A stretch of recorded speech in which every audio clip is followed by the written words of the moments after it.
First versus last tonight in the NBL. Melbourne United taking on the Illawarra Hawks. The Hawks 2-6, the reigning champs. United dropping their first game over the weekend. Joining us to talk all about the NBL and basketball as a whole, Chris Pike is on the line. G'day, Pikey. Yeah, hello guys. Good to be with you again. And I hadn't looked at it that way, but it's amazing to think that only 7 months ago these two teams were playing off for a championship, and now top against bottom tonight. And the market's pretty close as well, considering their latter positions. The Hawks, $2.55. United, $1.52 with that line at 5.5. Marty and I were speaking off there about, the one loss. What could that do for United? Does that start a small patch of bad form for them? Your thoughts on this game tonight? Yeah, I don't know if it's the start of a patch of bad form, because they didn't play that badly on Monday night, even though they lost to Sydney. They still had a chance at the end that Milton Doyle had the ball in his hands, and usually he makes a good play in that situation where they could have got it to overtime. And I thought the Kings were really good in both their games this weekend. So I don't think it was a horrible loss in terms of the way that they played. So they should still be feeling pretty good about themselves going into Wollongong tonight. I mean, there's some scars there for them going into this game tonight as well, going back to the place where they lost the championship in Game 5 last season. So that's something to sort of look to overcome, but it's a really big game for the Hawks. They played a lot better on Sunday in Adelaide, but they still lost that game. And then a couple of days before that, they had their biggest ever loss at home when they lost by 42 points against a New Zealand Breakers team last week that we talked about how much they were struggling. So a really big game for the Hawks to try to bounce back tonight. I didn't see what I was hoping to see out of their new import, QJ Peterson, in his 2 games that he played last week. I was expecting big things from him straight off the plane, and based on the form that he had been showing in China last season, but across the 2 games that he played, he didn't have much impact at all. He scored 7 points in the 2 games, shot 2 of 15 from the field, and that's not what they need to take the pressure off Tyler Harvey, who he's playing alongside, and they can't ask for a whole lot more than what JaVale McGee's giving them. So yeah, this is a big game for the Hawks. They're 2-6. They go to 2-7 if they lose this tonight. It's a long way to try to come back from there, even though it's early in the season. And they go up to Cairns on the weekend as well, and that's no gimme either, given what the Taipans did down in Tasmania on Saturday. So I think we're almost at a point where it's a must-win game for the Hawks tonight, but it's really hard to see Melbourne dropping 2 games in a row at the same time. Yeah, it is. Justin Tatum, he's really got the job in front of him now. He's been a sensation in the NBL, hasn't he? He took over halfway through the first season for Illawarra and turned them around, won the championship the next season, and now, as you said, he's faced with a dilemma now. If they are to lose this game, and the bookies have got them outsiders, as you rightly said, it's a long way back.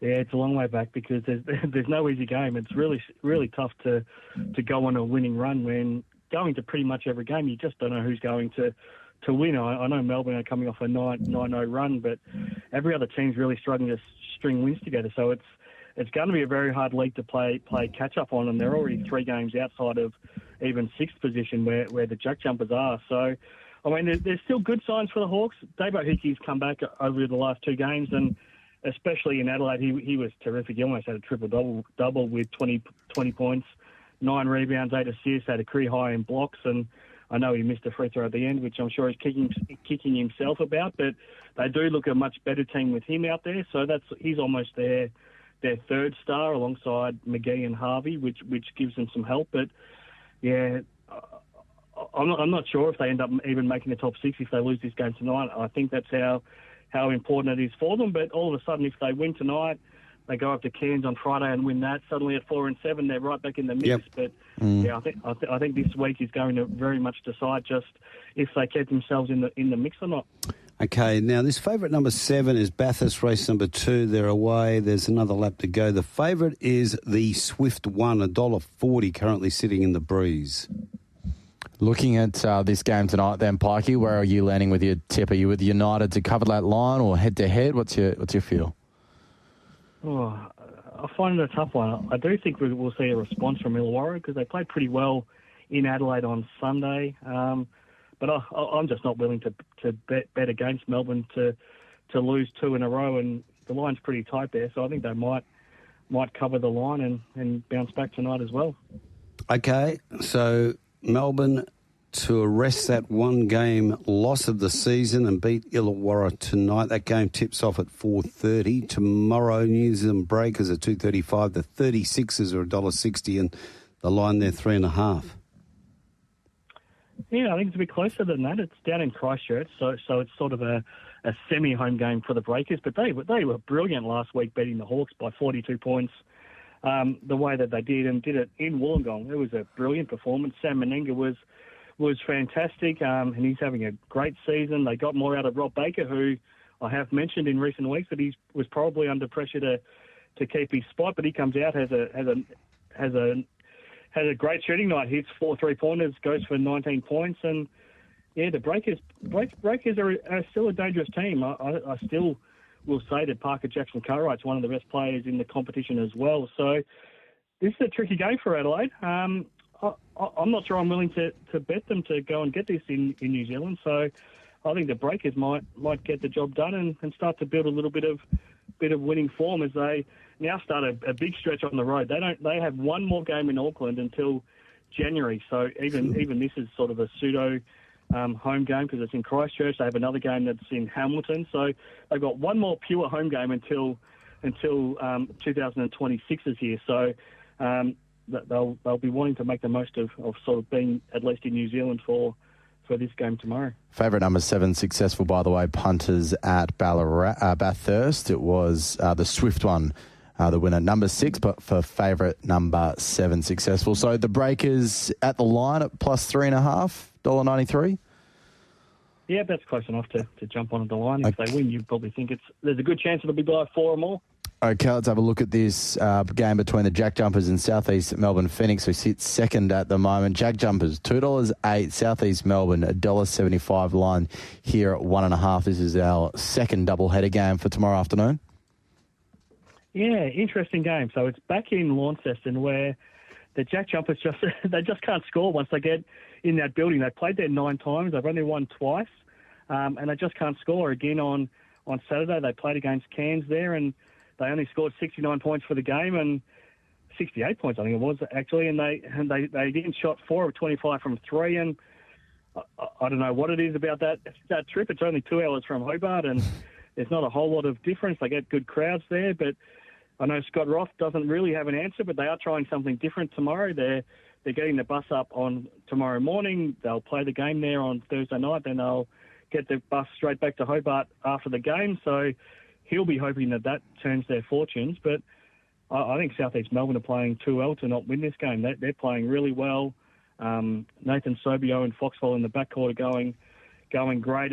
And John Brown, the third for me, is the best defender in the league right now. He's an absolute menace, coming off a really, really good job against Joe Luala-Chul last week. So, yeah, I think Southeast Melbourne keep their winning form going. They've won 4 in a row. I think they'll make it 5 and set up a hell of a clash with Melbourne United for Saturday. Okay, so Chris Pike's multi for this week in the NBL for the games so far that we have markets on at Tab Touch. United at minus 5.5, the Breakers plus 3.5, and Southeast Melbourne Phoenix $1.74 head-to-head. $6.58 for that multi. I want to touch on the NBA as well because Josh Giddey is playing himself into a possible first selection in that all-star squad. Your thoughts on his game once again today? And I think the Bulls, 6-1? Yeah, they are. They came. I think they were 24 points down to win that game. The game today as well. And he was brilliant again against the 76ers, who have been playing some really good basketball to start this season too. But yeah, I mean, Giddey had another 29 points, 15 rebounds, 12 assists over the course of the season. He's almost averaging a triple-double. I think he's 22 points, 9 rebounds, almost 9 assists. He has to be an all-star right now. He's playing great and doing it on a team that's winning. I mean, that's all you can do. And he's playing some brilliant basketball. I don't know what else to say. He looks cool and composed out there. He's shooting the ball better than he ever has. He looks he looks like he's a really good fit on this Chicago team as well. They've built some good pieces around him, but they've given him the confidence where they've said that we trust you to be a big time player on this team. I mean, they traded out some big name players last year, but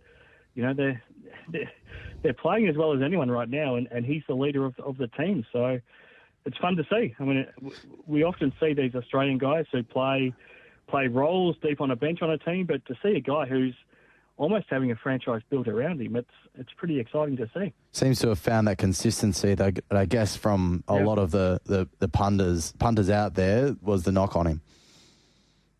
Yeah, he has, and I guess it was a little bit tricky at OKC because he never quite had the ball in his hands this much where he was the main playmaker. I mean, just looking at today's game, he plays more minutes than anybody on that team. He takes more shots, has more assists, obviously. So he's shooting the ball, but also passing the ball, and it's just the faith that's coming from his coach. I mean, he's always been capable of being this player if somebody was willing to put the faith in him. And when he's against alongside the superstars he was at OKC, you can understand why he didn't quite have the same role. But right now he's in the prime of his career. Probably hasn't even reached it yet because he's still in his early 20s. But yeah, his body looks healthy. He's moving well, and he's just playing with confidence. That's the biggest thing. He's playing confidently and he's showing the world what he can do. Okay, so Eastern Conference top 8: Bulls 6-1, 76ers 5-2, along with the Pistons 5-2, Bucks at 5-3. Heat at 4-3, Knicks 4-3, Cavaliers 4-3, and Raptors 4-4. There's your top 8, and how the mighty have fallen. The Celtics are 3-5. Thought I just mentioned that. In trouble. Western Conference and undefeated Thunder 8-0, Spurs are 5-1, Lakers 6-2, Nuggets 4-2, Rockets 4-2, Warriors 5-3. Good win again today. Timberwolves are 4-3, and the Trailblazers are 4-3. You'd nearly say that the top 8s have got the teams you'd expect them in, wouldn't you? Are there any teams outside of those 8s that you're thinking, well, they've had a very poor start to the season, which is unsurprising or is surprising?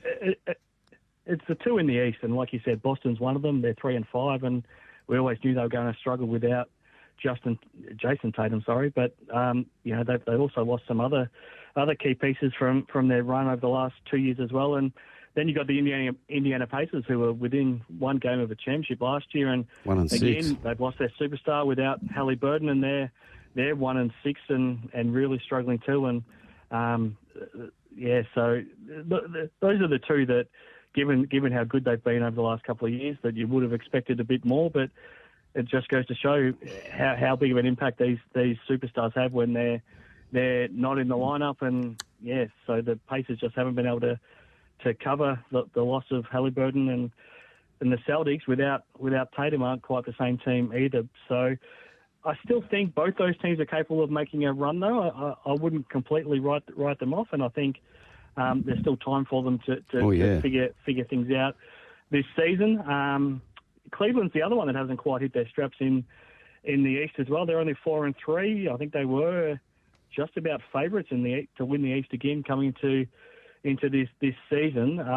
So I think they're a team that'll still make their mark. And the three at the top are the surprises. I mean, Chicago, we just talked about how good they are, but Philly, even though they lost today, they've been great, and they've been doing it without having a big reliance on Joel Embiid as well. But their backcourt with Maxey and Edgecombe has been absolutely brilliant. So full credit to them for figuring that out. And the Pistons, they've had a lot of top draft picks over the last period. They're finally figuring some things out as well. So the top three is a big surprise in the East. I don't think anyone would have predicted those to be the top three teams right now. But on the other side, OKC are looking great, still undefeated, and the Spurs with Victor Wembanyama doing what he's doing, he's probably MVP or very close to it right now. When you're averaging, almost 27 points, 14 rebounds, 5 blocks a game, and shooting 50+% from the field. So the Spurs are a bit of a surprise too at 5-1, but probably not when you consider that Wemby is now doing what everyone sort of expected him to be doing one day. Yep, scary ability at the moment. And OKC Thunder just on them 8-0, the best start to a season ever for them. For them, okay. Now, one off the text line here for Retrovision, Gabby sent a beauty through. Since the volcano gave southeast Melbourne that almighty spray, they've been unbeaten 4 straight. Referring to Kane Corns when he went, I think Kane watched him at the Adelaide Entertainment Centre, didn't he? Right, yeah. The 36ers cleaned them up. 88-71, he came out and said they're the worst team he's ever seen, blah, blah, blah. And since then, they're undefeated in 4. So if you're listening, Kano, give Seb and I a good cook, and Pike as well. Tell us we're all useless. We might back a winner. Well, I mean, they did have a bit of a slow start while they were figuring things they're out. Running second now.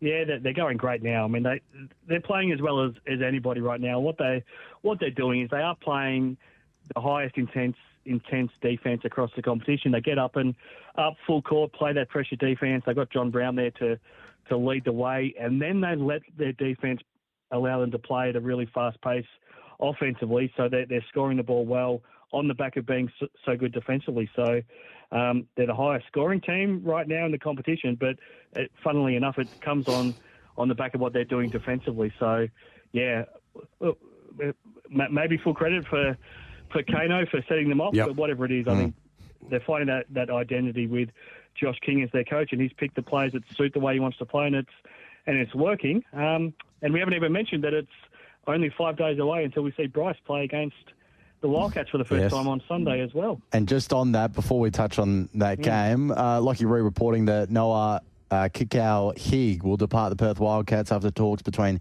he and his manager and the club broke down. Any thoughts on that?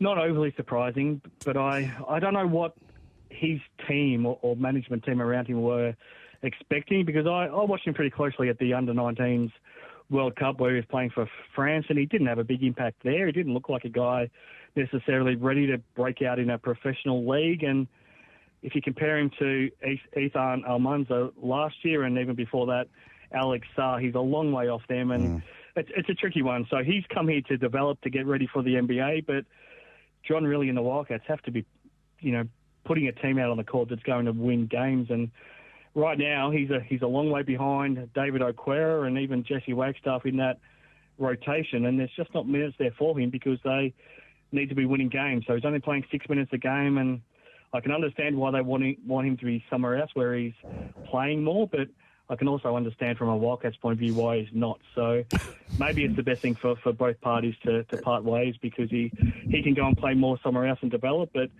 I don't think it's going to necessarily hurt the Wildcats too much because he hasn't been much of a factor anyway. It's a balancing act, isn't it? Because with Sarr, he couldn't play more than he wanted. He wanted to play more than he could.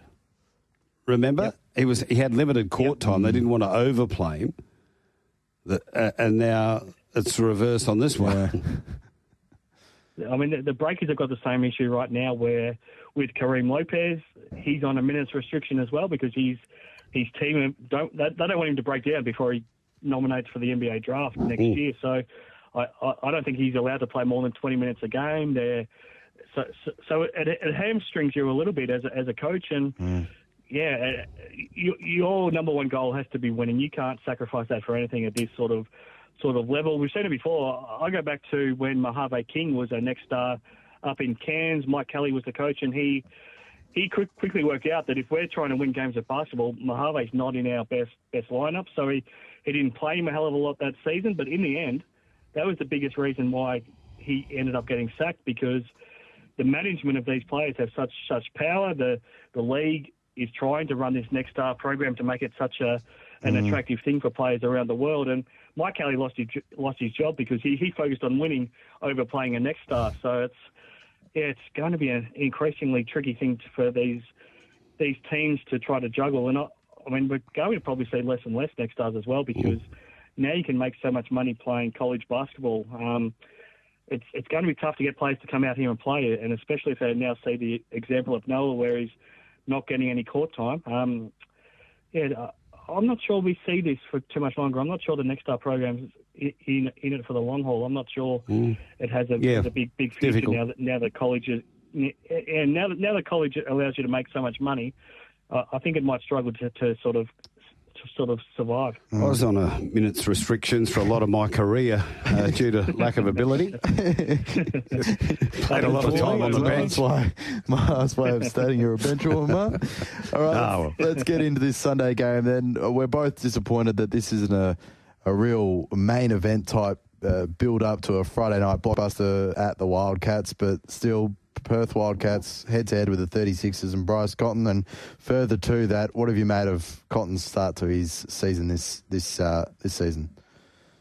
Yeah, I agree. It does feel a bit of a shame that it's hidden on a Sunday afternoon, doesn't it? And it's not in Perth for the first one.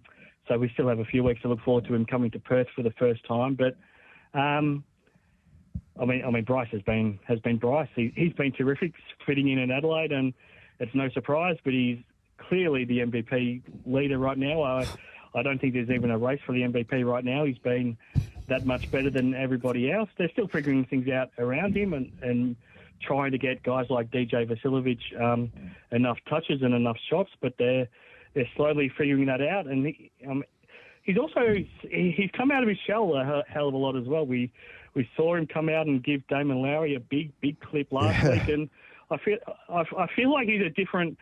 He's come out of his shell, and I think a lot of it is because he felt like he was so nice for so long in Perth and bit his tongue and always said and did the right things, but in the end he feels like he was really disrespected and treated poorly. So I think he's got to Adelaide and thinking that he's got nothing to lose now. I'm going to come out and say what I think and I'm not going to hold back. And he's playing and talking with a lot of confidence right now. So we know how he feels about the way he was treated at the Wildcats, so he's going to come out with a chip on his shoulder come Sunday. I think he'll have a big game.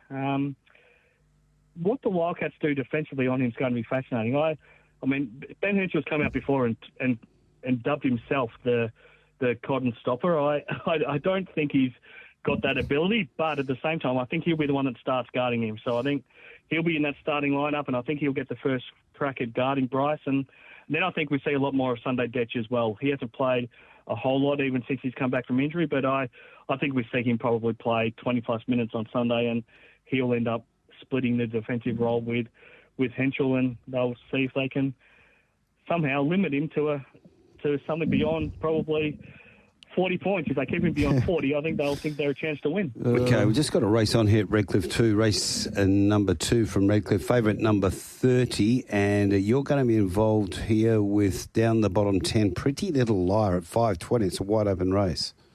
Certainly is, Pikey. Much appreciate your time here on Wednesday Drive. Always good to chat NBL, NBA basketball, and no doubt we'll catch up with you soon. I look forward to it. Thanks, guys.